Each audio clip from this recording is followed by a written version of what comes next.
angels waging war in the unseen realm.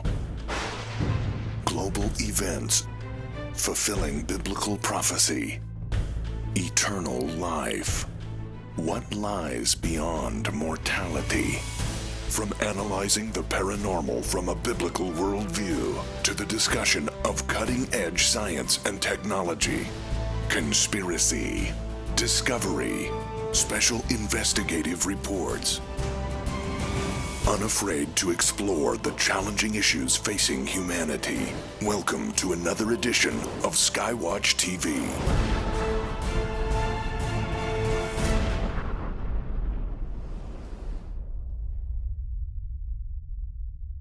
The Bible tells us there were giants in the land in those days. The question is, where's the proof? Welcome to SkyWatch TV. I'm Derek Gilbert. Joining me in studio, the new member of the SkyWatch TV team, author of Quantum Creation and Cherubim Chariots, Josh Peck. Thanks, Derek. And a man who's been chasing that evidence and is putting himself out there and taking some flack. Author, lecturer, filmmaker. His most recent book, Days of Chaos, and most recent video release, Watchers 9 Days of Chaos. Also, the author on the Trail of the Nephilim 1 and 2, A Marzulli. Great to welcome be here, back. Guys. Thanks. Well, again, as I mentioned in the last program, this was a book on the Trail of the Nephilim that really hooked my mother and her circle of friends. So you've got a group of octogenarians who are really interested in your work. And they find it fascinating. But more than that, they understand how it connects back to the Bible and the supernatural war, and it's kind of opened their eyes. I had the opportunity to talk a little bit about that at the retirement community where she lives, and it was amazing, the response they got. Well, we never hear any of that in church. I said, well, no, neither did I, except for one time. And that's, but the skeptics, of course, will always point to, the lack of evidence, the perceived lack of evidence. If these giants existed, if these Nephilim walked the earth, why don't we see the bones? Why don't we see the skeletons? How do you respond to that? Well, we do see the skeletons. And that's basically the whole point of my research. We're on the trail. We've got one archaeological dig that we just finished. Unfortunately, we didn't find what we were looking for in this particular area in Ohio on private property, all done legally with an archaeologist. But we know from the historical record that large bones were taken out of burial mounds, basically all through the Americas. We know from the Native American oral tradition that there were 9-footer, 10-footer, 11-foot human beings with copper, copper armament, red hair, six-fingered giants. We know this. Different tribes. I've spoken to tribal elders, Chief Joseph Rifferwind. His book, that's what the old ones say. Chief Joseph and I have sat down and talked, and he's brought a wealth of information. He was also at the Nephilim Mountain 3 conference and brought all that information to the folks. Basically, Native Americans know that there was a race of giants that were here before they came. And they created many of the sites that we see throughout the Americas. For instance, I would posit that Cahokia, right outside St. Louis. Yes. One of the largest mounds on the planet, earthen mounds on the planet, in fact, in North America, is not the work of Native Americans. Now, mainstream archaeology will dispute that all day long. I would also say that the Octagon Mound and the Circle Mound, as well as the Serpent Mound, were not done by Native Americans. Oh, wow. And interestingly enough, when we get into all this, and you say, where are the bones? Well, this is a little teaser for Watchers 10, all right, where we're going with this. I was on... I've been on the trail for quite some time, and I heard from a fellow author, Jim Watson, that there was a cache of records that had been recently discovered on Catalina Island. Catalina Island is one of the channel islands which goes from Santa Barbara on the west coast of the United States, Santa Barbara, California, down to San Diego, and these islands are right offshore. In fact, from my upper deck, I can see St. Nicholas, which is one of the channel islands. So Watson tells me that this primitive archaeologist by the name of Ralph Glidden was out and employed by the High Museum, and the High Museum was eventually gobbled up by the Smithsonian. And he was employed by the High for about 2 to 3 years to go out and conduct archaeological digs all throughout the Channel Islands. So, okay, that's interesting. And in Jim Watson's book, he talks about that Glidden referred to 9-footers. So I get this from Watson that there's a cache of records that was discovered. I contact the museum, oh, Mr. Marzulli, you can't come out. This goes back and forth for about 6 to 8 months. Finally, I get wind that they're making a new museum. I say, well, how about if I donate $1,000 to the new museum? Well, Mr. Marzulli, come right in. So I chartered a private plane because I wanted to get an aerial view of the island, which is in the book, so see the lay of the land. And also, the island is closed to the public. You can only go into the Avalon area. That's where you land. That's where the cruise ships come in, and it's a tourist trap. And everything else of that is completely controlled, fenced out. You can't explore the interior of the island. So by landing the plane, on the upper airstrip, I got to drive through the interior of the island. Plus, I got to see the island. Much of it lays exactly what it was back in 1919, where Ralph Gooden had it untouched. So there's other artifacts there. There's no doubt about that, in my opinion. So I'm ushered into the museum. Jim Watson is with me. John Boragina, who is no longer with the museum, who was at the time the curator, is also there, of course. And they bring out from a vault, a sealed vault, museum boxes. They go, what do you want to see? And I walk in, and there's 2 long tables with white paper on them. I set up my tripod with my camera. I've got white museum gloves on. And they bring out, I say, I want to see the photographs first. So they start bringing out the photographs. Within an hour, and I got to tell you, I've been in a lot of some museums and archives and other private collections, and to find pay dirt like that so quickly is rare.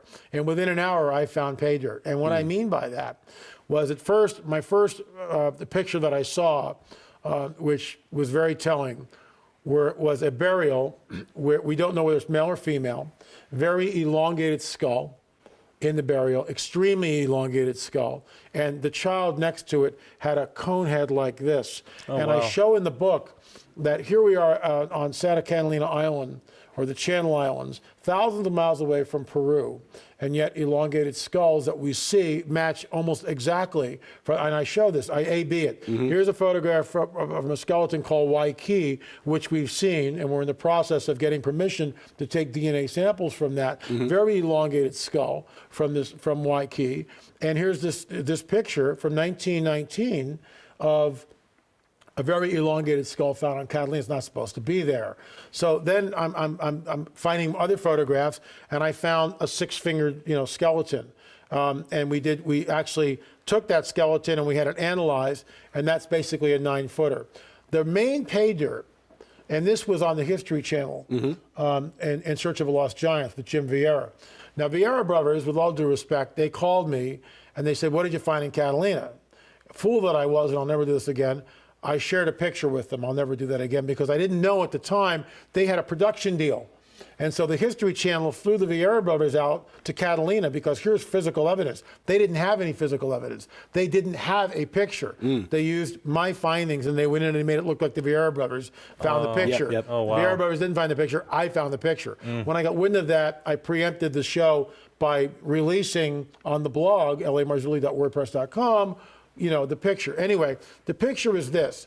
And as I'm looking at this, I'm just going, you have got to be kidding me, because this is what I've been looking for.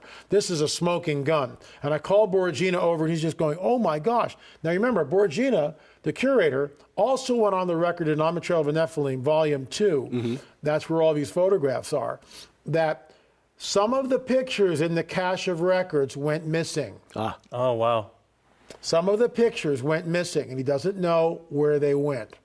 So the audience can draw their own conclusion. Remember, when I'm getting there, this is a sanitized deal. Everything is in museum boxes, and in the museum boxes, when you open it up, they're manila folders, and they're all labeled Catalina Island photos, newspaper clippings. Everything has been poured over, looked over, and cataloged.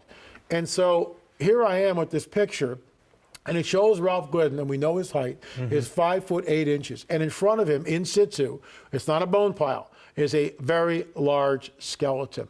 And Gary Stearman said, LA, there are people that have computer programs that can take this, and knowing the height, they can extrapolate it, put it on a grid, right. And tell you exactly what we're looking at. And we had 4 people signed up for this.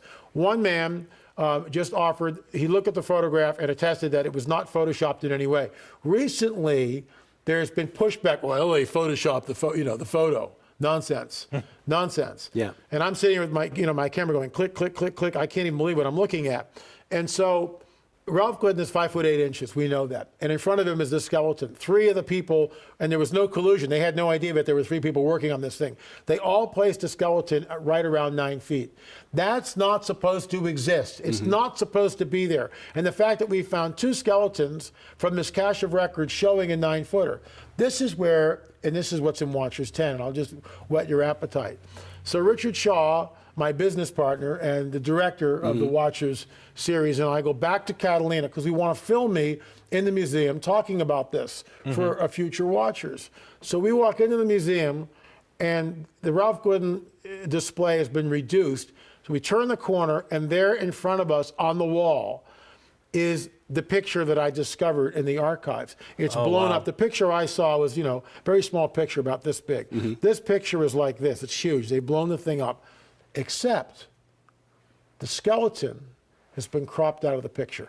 Oh, really? geez. The skeleton is cropped out of the picture, and all you see is Ralph Glidden standing and holding his shovel, and we just went, "You've got to be kidding me!" And Richard runs up, opens my book, On the Trail of the Nephilim, Volume 2, and holds it up to the picture, and I'm sitting here going click, click, click with my camera, and that's all, it will be in Watchers 10.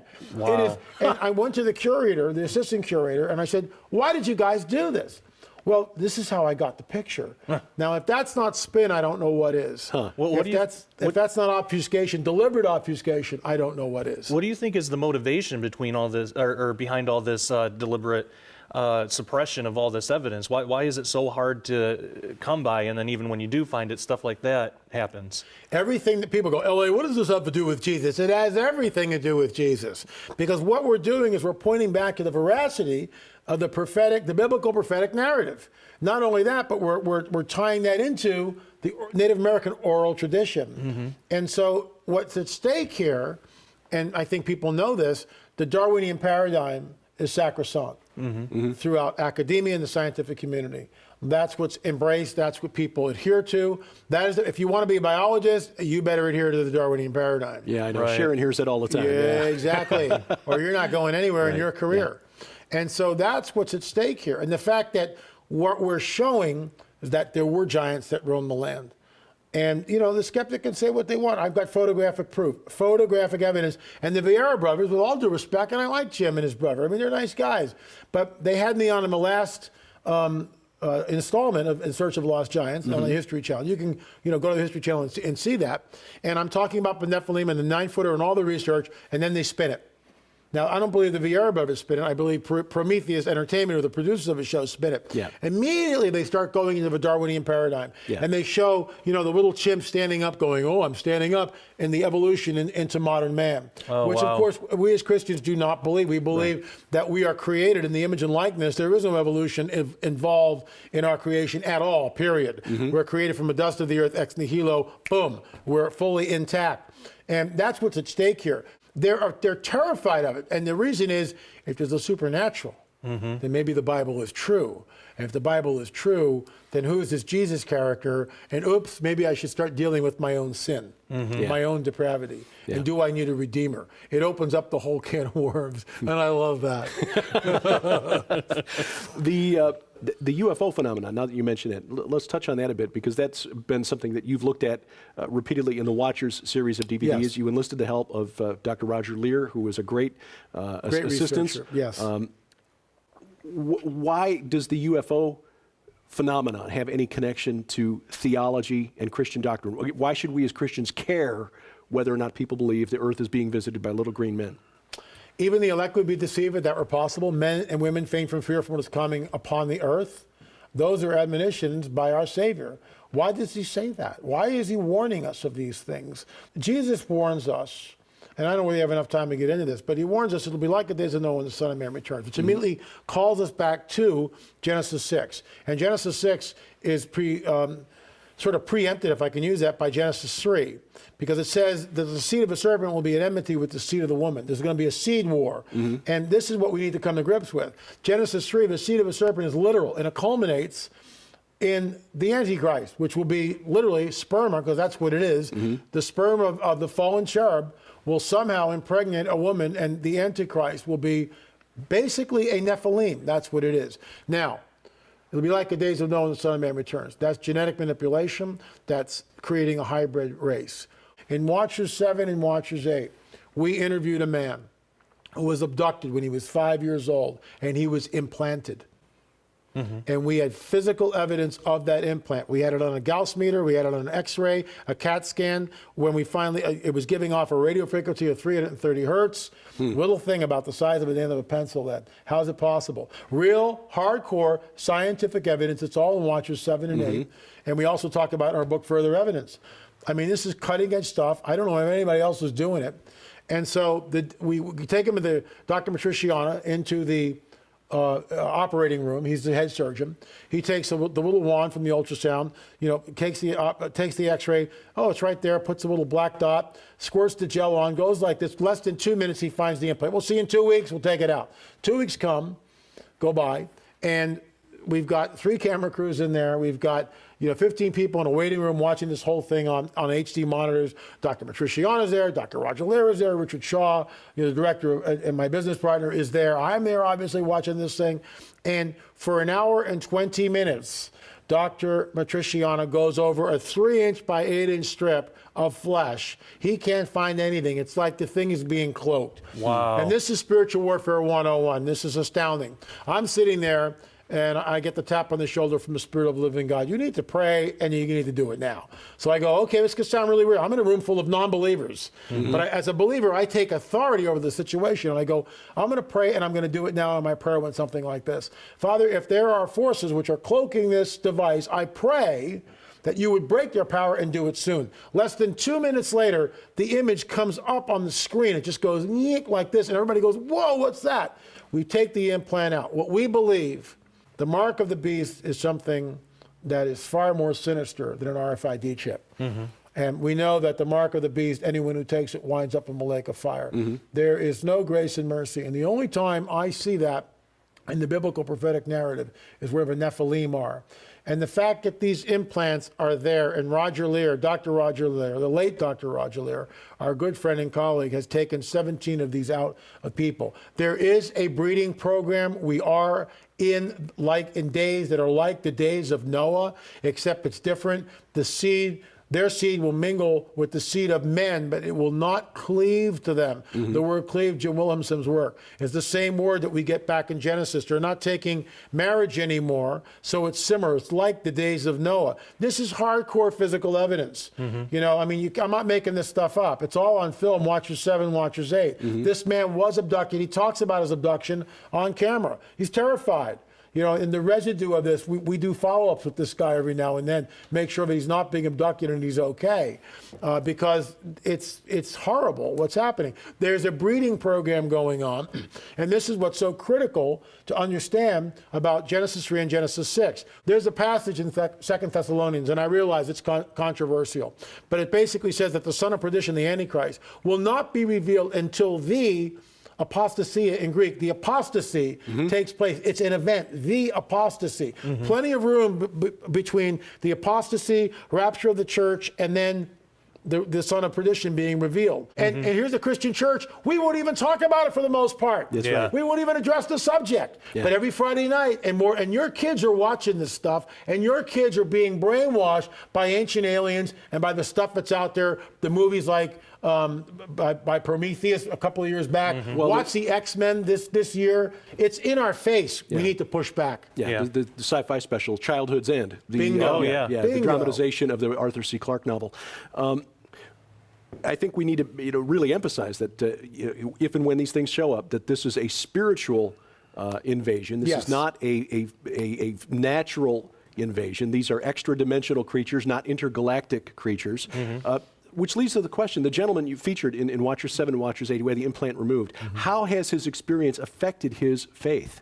Well, he's never come across the line, but he's come very close. And I pray with him every time. In fact, I'm due to meet with him soon again. But he's had some physical anomalies, which to me are astounding. Since the implant, he dropped 20 pounds. And he got sick. He told me. Now he's not aware of some of the research that we're in the biblical narrative like we are. And he says, I never get sick. I haven't been sick in for years, decades. My health, my joints are fine. Now he's got knee problems. He's got the flu last year. Since the implant, there's been physical changes in his body. And we believe that these implants change the host's DNA and they become Nephilim, essentially. They take on the seed of the serpent. This is why Genesis 3 is so important. And people say, well, that's astounding, Ole. Well, then go back into the book of Revelation and look at the 4 criteria for anyone taking the mark of the beast. Buy, sell, or trade, we know that one. The second one is grievous sores. What the heck is, why are grievous sores breaking out over my body? Something is going on with this mark. They haven't quite figured it out yet, right? The third one is anyone who takes the mark winds up in a lake of fire. That's final. That's severe. There is no grace and mercy. And the only time in the biblical prophetic narrative that we really see that is when the Lord, Father God, deals with the Nephilim. And then there's that very enigmatic scripture. Well, that can't possibly be literal. That men and women will seek death in those days and not find it. Right. And I believe that's literal. And I believe that mark, that little implant will somehow, no matter what happens, your body will heal itself. And this is why when Bill, not his real name, says that he's been getting sick and he's never been sick before, and he's had problem with his knees, former basketball player, where he never had that kind of problem before, that's very telling to me. Now, am I drawing conclusions? Perhaps. It's not definitive, but it certainly is interesting. And it certainly points back to the biblical prophetic narrative. And an interesting potential prophetic consequence of the transhumanist movement. Absolutely. We radically extend human life, and suddenly when death would be a blessing because of God pouring out his wrath upon an unbelieving world, you can't die. Right. Whew. That sounds like almost a definition of hell. Well, we'd like to make LA's research available to you at a discount because this is important stuff. We've got 2 packages to offer and then 1 super bundle, let's call it that. His new book, Days of Chaos and Watchers 9, the most recent entry in the Watchers series, Watchers 9, Days of Chaos, individually sell for $20 each. You can buy both right now from the SkyWatch TV store for $35 plus shipping and handling. In addition, the collection of the first 8 entries in the Watchers DVD series, Watchers 1 through 8, normally sells for $120. You can buy this package for $99 plus shipping and handling.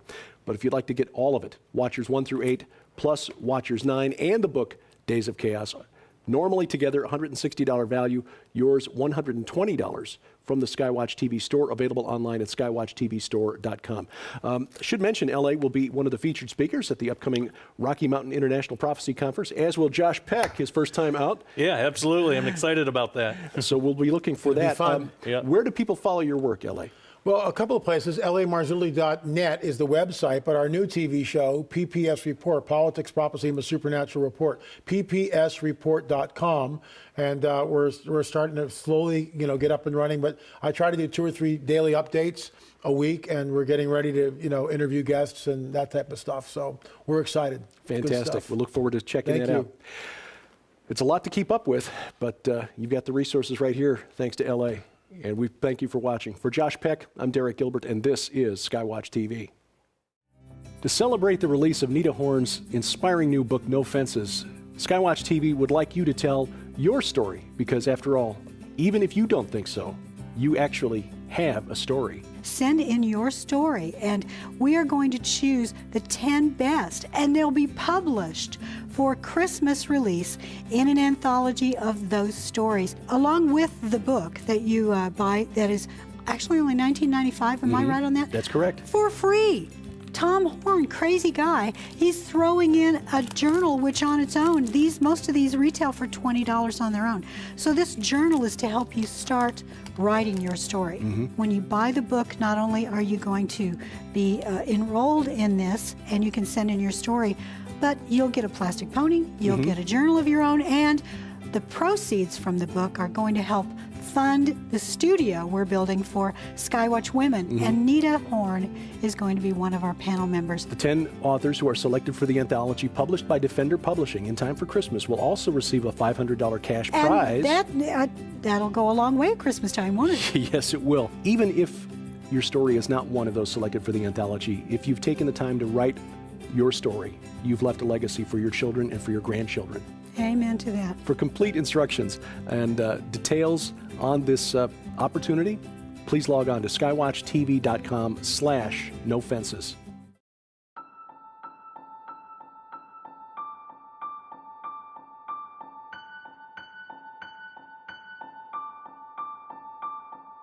From the time she was little, Nita dreamed of horses.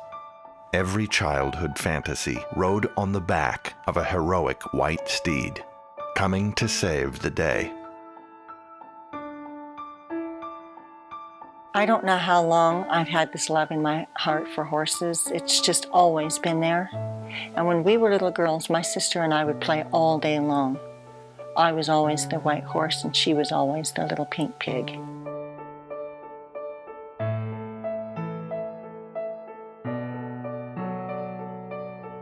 Let's pretend Lightning and Rosie can fly.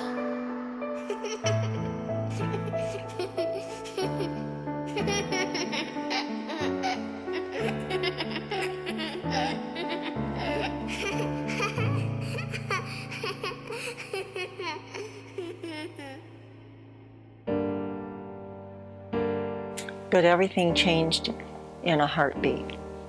On December 9th, 1971, a tragic car accident claimed the life of my dad and my best friend and my little sister. And I wondered after that if there was anything left to believe in.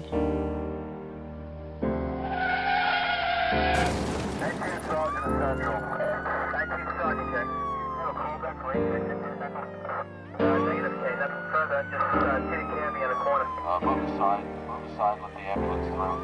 Please move aside. As a child of 13, I felt like I had lost practically everything. And I wondered, is this it? I mean, where do I go from here?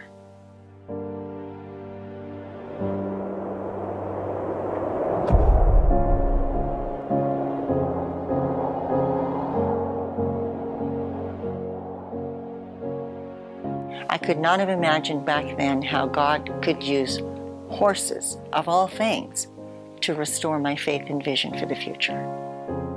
Starting April 19th, get your copy of Nita Horn's inspirational new book, No Fences, and learn for the first time her amazing story of loss, survival, determination, and healing.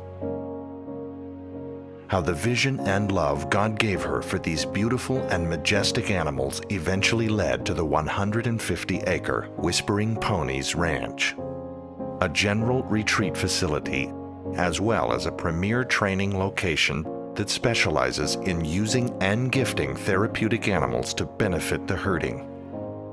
Other care facilities, schools, and ministries across the nation. When God puts something in your heart, it's there for a lifetime.